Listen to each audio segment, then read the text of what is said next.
नमस्ते दोस्तों, मैं प्राध्यापक बहिरम देवेंद्र, हिंदी विभाग, रयत शिक्षण संस्था का महाराजा जीवाजीराव शिंदे महाविद्यालय, आप सभी लोगों का आज के पाठ में स्वागत करता हूं। यह वीडियो शैक्षणिक उद्देश्य के लिए बनाया गया है, इसका कोई व्यावसायिक स्वार्थ इसमें निहित नहीं है। आप सभी लोगों को पता है, आज हम लोग जो पाठ पढ़ने वाले हैं, हमने पिछले वीडियो में कबीर का परिचय देखा, कबीर के गुरु विषयक विचार देखे। आज के इस पाठ में हम लोग कबीर के विचारों में उनके विरह के अंग जो है उनका विवेचन करने का प्रयास करेंगे। कबीर की भक्ति निर्गुण निराकार पर ब्रह्म की भक्ति है। कबीर के राम निर्गुण निराकार है। कबीर जिस परम तत्व को चाहते हैं, उस परम तत्व को पाने की वे कोशिश करते हैं। निर्गुण काव्य धारा की दो शाखाएं थी, एक प्रेम मार्गी और एक ज्ञान मार्गी। विशेष रूप से प्रेम मार्गी शाखा की एक विशेषता थी कि वह सबसे पहले प्रेमी को देखते थे, फिर उसके विरह में पड़ते थे। लेकिन ज्ञान मार्गी कबीर की निर्गुण निराकार शाखा जो है, इसमें कबीर की विरह अवस्था जो है वो अपने परम तत्वों को बिना देखे ही उनके विरह में पड़ जाती है। साधना और परम तत्वों को पाने के लिए विरह यह पहली सीढ़ी है, ऐसा कबीर का कहना है। और ऐसे ही कबीर का जो विरह है अपने परम तत्व के प्रति है। अपने परम तत्व को ही वो प्रियतम मानते हैं और उस प्रिय को, अपनी प्रियसी या प्रियतम को पाने के लिए किस विरह में छटपटा रहे हैं, इसका वर्णन उनके विरह के अंग में किया गया है।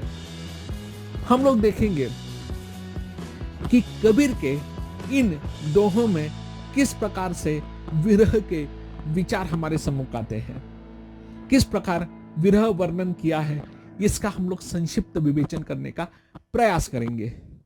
कबीर कहते हैं, बहुत दिनन की जोवती बाट तुम्हारी राम, बहुत दिनन की जोवती बाट तुम्हारी राम, जीव तर से तुझ मिलन को मनी नाही विश्राम, मनी नाही विश्राम, जीव तर से तुझ मिलन को मनी नाही विश्राम। कबीर यहां पर कहना चाहते हैं, मैं तुम्हारा नाम रटती हुई बहुत दिनों से, अर्थात न जाने कब से तुम्हारे आने का मार्ग देख रही हूं। मन तुमसे मिलने के लिए व्याकुल हो रहा है और मन में उसके बिना शांति नहीं है। मेरे मन को विश्राम नहीं है, मेरे मन को शांति नहीं है। ये यहाँ पर विरहनी रूपी कबीर हमारे सम्मुख अपने प्रिय यानी अपने राम की राह देख रहे हैं। बड़ा ही सुंदर विरह वर्णन यहाँ पर कबीर जी ने अपने राम को ढूंढने के लिए किया है। मैंने आपसे कहा है, कबीर के राम दशरथ पुत्र राम नहीं है। कबीर के नाम निर्गुण निराकार पर ब्रह्म है, परम तत्व है जो दिखाई नहीं देते। और कबीर की भक्ति साधना की यह पहली सीढ़ी है कि अपने परम तत्व के प्रति ये जो विरह भाव है, जितना तीव्र होगा उतनी भक्ति तीव्र होगी, उतना परम तत्व का ज्ञान हमें जल्दी प्राप्त होगा, ऐसा माना जाता है। और हम लोग यह भी कह सकते हैं कि कबीर की विरह भावना में रहस्यवादी भावना हमें दिखाई देती है और वही उत्सुकता हम लोगों में तनी रहती है कि वो विरही जिसके प्रति कबीर इतना आकर्षित है, वो कौन सा तत्व है, उसे खोजने के लिए हम लोग लालायित होते हैं और उसके विरह में हम भी पड़ जाते हैं। इतना सुंदर वर्णन कबीर के विरह विषयक विचारों में दिखाई देता है। कबीर का अगला विरह विषयक दोहा इस प्रकार है। कबीर कहते हैं, अपने प्रिय के विरह में, अपने परम तत्व के विरह में वे इतने व्याकुल है कि वो यहां तक कह देते हैं कि यहू तन जालो मसी करो, लिखो राम का नाम। यहू तन जालो मसी करो, लिखो राम का नाऊ, लेखनी करो करंक की, लिखी लख राम पठाऊं, लिखी लख राम पठाऊं। विरहने की इच्छाएं नए नए रूपों में प्रकट हो रही है इस दोहे में।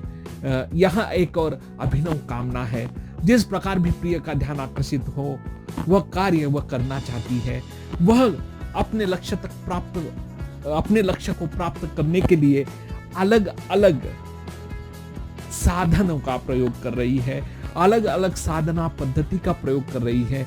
वह अपने परम तत्व को प्राप्त करने के लिए कहती है, विरहनी की आत्मा इच्छा करती है कि इस शरीर को भी जलाकर, जैसे यहू तन जालो मसी करो, वे अपने इस शरीर को जलाकर उसकी शाही बनाना चाहती, उस राख की शाही बनाना चाहती है, और अपनी हड्डियों को लेखनी बनाकर राम के पास विरह निवेदन करती हुई पत्र लिखना चाहती है। इस प्रकार से विरह भाव अपने राम के प्रति है, अपने परम तत्व के प्रति कबीर व्यक्त करते हैं, जो अप्रतिम वर्णन यहाँ पर कबीर का दिखाई देता है। विरह की व्याकुलता कबीर की यहाँ पर दिखाई देती है। और विरहनी का जो प्रयोग है कि अपने तन को जलाकर उसकी शाही बनाकर, उसकी राख की शाही बनाकर अपनी हड्डियों की लेखनी बनाओ और अपने परम तत्व राम को मैं पत्र लिखो। कितना व्याकुल करने वाला भाव यहाँ पर कबीर ने अपने इस दोहे में, अपने विचार में कहा है। बड़ा ही सुंदर विरह वर्णन यहाँ पर कबीर का हमें दिखाई देता है। विरहनी की क्या अवस्था होती है अपने प्रिय के बिना, अपने परम तत्व के बिना। इसका यह सुप्रसिद्ध दोहा हमें यहाँ पर दिखाई दे रहा है। वह कहती है, अंशड़िया झाई पड़ी पंथ निहारी निहारी, अर्थात पथ निहारी निहारी, जिभड़िया छाला पड़िया राम पुकारी पुकारी। अंशड़िया झाई पड़ी पथ निहारी निहारी, जिभड़िया छाला पड़िया राम पुकारी पुकारी। बड़ा ही सुंदर विरह वर्णन यहाँ पर कबीर ने किया है। विरहनी कहती है, प्रिय की प्रतीक्षा करते करते अंग प्रत्यंग शिथिल और जर्जर हो गए हैं, और ऐसे समय वे कहती है, विरह के प्रभाव से वियोगुन की आंखों में प्रतीक्षा करते करते झाई पड़ गई है, अंधेरा पड़ गया है, और प्रिय का नाम पुकारते पुकारते उनकी जीवा में छाले पड़ गए हैं। प्रियतम का रास्ता देखते देखते आत्मा रूपी विरहनी की आंखों के आगे अंधेरा छाने लगा, उसकी दृष्टि मंद पड़ गई, और राम पुकारते पुकारते उनकी जीवा में छाले पड़ गए।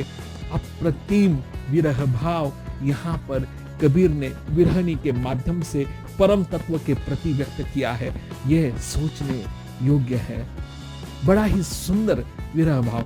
मैं तो इतना कह सकता हूं कि जायसी के विरह भाव में, घनानंद के विरह भाव में, हम लोग हिंदी का काव्य विरह का पढ़ते हैं, उन विरह भावों से भी मुझे श्रेष्ठ कबीर का ये विरह भाव लगता है। बड़ा ही सुंदर विरह भाव है, जिसमें रहस्यवादी भावना छिपी हुई है। वो जो राम है, वो जो परम तत्व है, उसके प्रति विरहनी की जो क्या कह सकते हैं, तीव्रता है अपने प्रिय को मिलने की, ये तीव्रता बड़ी सुंदरता से कबीर जी ने यहाँ पर व्यक्त की है। और कबीर का ये विरह भाव बड़ा ही अप्रतिम यहाँ पर बन पड़ा है। अपने परम तत्व को खोजने के लिए क्या क्या प्रयास करती है, इसका सुंदर वर्णन इस दोहे में, इस विचार में कबीर कहते हैं, इसका सुंदर वर्णन कबीर ने किया है। विरहनी कहती है, या विरही कहता है, पर्वती पर्वती में फिरिया, पर्वती में फिरिया, नैन गवाए रोई, सो बूटी पाऊ नहीं जाते जीवनी हुई, सो बूटी पाऊ नहीं जाते जीवनी हुई। बड़ा ही सुंदर यहाँ पर विरह, और अपना विरही जो है अपने परम तत्व को पाने के लिए क्या क्या करता है, इसका सुंदर वर्णन यहाँ पर किया है।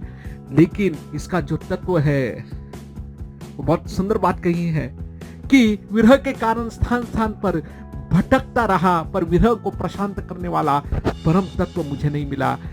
यहाँ पर प्रियतम की खोज में एक पर्वत से दूसरे पर्वत, दूसरे से तीसरे पर्वत तक, अर्थात स्थान स्थान पर भटकता रहा, और प्रिय के वियोग में रो रो कर नैन खो दिए, नैन गवाए रोई, नैन खो दिए, परंतु वह परम तत्व हमें प्राप्त नहीं हुआ, जिससे जीवन प्राप्त होता है वह हमें प्राप्त नहीं हुआ। ये बहुत सुंदर बात कही है। मैं तो ये कहूँगा कि ये कवि का आत्मज्ञान है। कभी कभी ऐसा लगता है, हम सभी लोग कहते हैं ना कि परम तत्व कहाँ छिपा हुआ है। कभी कभी हिमालय की वादियों में जाकर घूमो, भटको, और हमें एक आकर्षण पैदा होता है। जब कैलाश पर्वत पर हम लोग जाते हैं या कभी आप लोग पहाड़ों में घूमने जाते हैं तो ऐसा लगता है कि यहाँ मिलेगा, वहाँ मिलेगा, वहाँ मिलेगा। हम उस तत्व की खोज करते हैं जिसने हमें जीवन दिया है और वह आकर्षित करता है हम सभी लोगों को।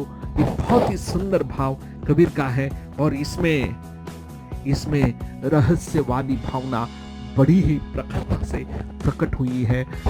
कबीर का विरह भाव रहस्यवादी भावना से क्या कह सकते हैं, रहस्यवादी भावना को प्रकट करता है।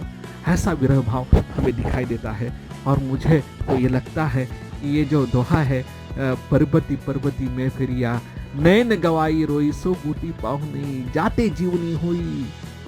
अप्रतिम वर्णन यहाँ पर कबीर जी ने किया है। और ये जो विरह व्यथा है, ये ऐसा लगता है हम सबकी विरह व्यथा है। हम लोग यहाँ वहाँ भटकते हैं, जिसने हमें जीवन दिया है, जहाँ हमें आनंद चाहिए, जहाँ हमें समाधान चाहिए, वह परम तत्व की खोज आज हम सभी लोग कर रहे हैं, लेकिन हमें मिल नहीं रहा है। कभी कभी तो ऐसा लगता है हमारे पास पैसा है, सब कुछ है, हमें समाधान है, लेकिन फिर भी मनुष्य भटक रहा है और वह जो परम तत्व है उसकी खोज हमारी नहीं होती, उसका समाधान हमें नहीं होता। ये ध्यान में रखेगा। बड़ा ही सुंदर कबीर का ये विरह का दोहा हम लोग कह सकते हैं। अपने परम तत्व की खोज में वह किस प्रकार मशगूल हुए हैं और वो दुनिया से क्या कहते हैं, वो देखिए।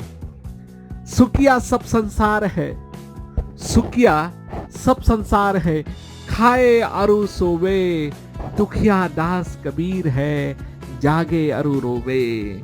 सुखिया सब संसार है, खाए अरु सोवे, दुखिया दास कबीर है, जागे अरु रोवे। कबीर को पूरा संसार मोहग्रस्त दिखाई देता है। वह मृत्यु की छाया में रहकर भी सबसे बेखबर विषय वासनाओं को भोगते हुए अचेत पड़ा है। पूरा संसार माया मोह विषय वासना में भोगते हुए आराम से पड़ा हुआ है, अचेत पड़ा हुआ है। कबीर का अज्ञान दूर हो गया, उनमें ईश्वर के प्रेम की प्यास जाग उठी, सांसारिकता से उनका मन विमुख हो गया है। उन्हें दोहरी पीड़ा से गुजरना पड़ रहा है। पहली पीड़ा वे कहते हैं, पहली पीड़ा उनकी है सुखी जीवों का घोर यातनामय भविष्य, मुक्त होने के अवसर को व्यर्थ में नष्ट करने की उनकी नियति, भगवान को पा लेने की अतिशय बेचैनी, ये दूसरी पीड़ा है। देखिएगा, बड़ी सुंदर बात। कबीर दो पद्धति से दुखी है। पहले तो विषय वासना में ये जो मग्न संसार है, उनकी नीति क्या होगी, उनका भविष्य क्या होगा, क्या उन्हें समाधान प्राप्त होगा। लेकिन दूसरी जो पीड़ा है वो है भगवान को, परम तत्व को पा लेने की उनकी बेचैनी। ये दोहरी व्यथा से व्यथित कबीर जागृत अवस्था में है। कबीर जागृत अवस्था में है और ईश्वर को पाने की करुण पुकार लगाए हुए हैं। ईश्वर को पाने की करुण पुकार लगाए हुए हैं। बड़ा ही सुंदर विवेचन प्रकट करते हैं और जो कहते हैं सुखिया सब संसार है, खाए अरु सोवे, दुखिया दास कबीर है, जागे अरु रोवे, जागे अरु रोवे। इस प्रकार दोस्तों हम लोगों ने कबीर के विरह के विचार हमने देखे हैं। बड़ा ही क्या कहते हैं, व्यथित करने वाला यह पद है। हमें तो ऐसा लगता है कि परम तत्व को पाने के लिए जो कबीर की तीव्र भावानुभूति है, ऐसी तीव्र भावानुभूति हमें कहीं पर भी नहीं मिलती, कहीं पर भी नहीं। निर्गुण निराकार परम तत्व को प्राप्त करने के लिए ये जो भावना है, तीव्रता होनी चाहिए। शायद ही किसी प्रेमी और प्रेमिका में भी नहीं होगी, लेकिन यहाँ पर एक भक्त अपने परम तत्व को पाने के लिए क्या साधना करता है, और साधना की पहली सीढ़ी विरह है। और मैं आपको ये भी कह देता हूँ, यही रहस्यवादी भावना हमें आकर्षित करती है कबीर की भक्ति भावना करने के लिए। बड़े ही सुंदर विचार हम लोगों ने यहाँ पर कबीर के विरह संदर्भ में हमने देखे हैं। आप लोगों से आज मैं विदा लेता हूँ। धन्यवाद। जय कर्मवीर।